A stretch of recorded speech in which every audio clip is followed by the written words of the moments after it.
তিলজলার অভিজাত আবাসনে দম্পতির অস্বাভাবিক মৃত্যু, বন্ধ ফ্ল্যাট থেকে উদ্ধার দেহ, ঘটনা ঘিরে ক্রমশ দানা বাঁধছে রহস্য। তিলজলার 11/2 CN রায় রোডের এই আবাসনে থাকতেন পেশায় ব্যবসায়ী সিদ্ধার্থ পাধে ও শিলা পাধে। প্রতিবেশীরা জানিয়েছেন রোজ নিয়ম করে প্রাতঃভ্রমণে বেরোতেন এই দম্পতি, কিন্তু এদিন সকালে তাদের দেখতে না পেয়ে আবাসনের অন্যান্য বাসিন্দারা তাদের খোঁজ নিতে শুরু করেন। ফ্ল্যাটের দরজা ভেতর থেকে বন্ধ ছিল, দীর্ঘক্ষণ ফ্ল্যাটের দরজায় ধাক্কা দিলেও কোনো সাড়া মেলেনি। খবর ছড়িয়ে যায় অন্যান্য ফ্ল্যাটেও। প্রতিবেশীদের দাবি, সকাল 9:30 নাগাদ কোনো মতে জানলার কাঁচ ভেঙে দেখা যায় বিছানায় পড়ে রয়েছে পাধি দম্পতির দেহ। এরপরই খবর দেওয়া হয় পুলিশে। প্রায় 10:30 নাগাদ পুলিশ এসে দরজা ভেঙে দেহ দুটি উদ্ধার করে। পুলিশের দাবি, ঘর থেকে একটি বিষাক্ত রাসায়নিকের বোতল উদ্ধার হয়েছে। পাওয়া গিয়েছে একটি সুইসাইড নোটও।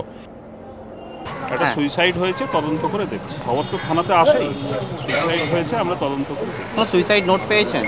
তাতে কাউকে রেসপন্সিবল করেনি। কিন্তু পাধি দম্পতির আত্মহত্যার কোনো কারণ খুঁজে পাচ্ছেন না প্রতিবেশীরা। আশেপাশে লোকের সাথে কোনোদিনও কোনো ডিস্টার্ব মানে ঝগড়া করা এসব কোনো ব্যাপারের মধ্যেই তারা ইনভলভ ছিল না। প্রচণ্ড ভালো লোক ছিলেন, মানে দুজনেই ভীষণ মিশুকে, সবার সাথে মিলে মিশে কোঅপারেট করে চলতো। একটা সুইসাইড নোট আছে, সেটা লিখেছে nobody is responsible for my act.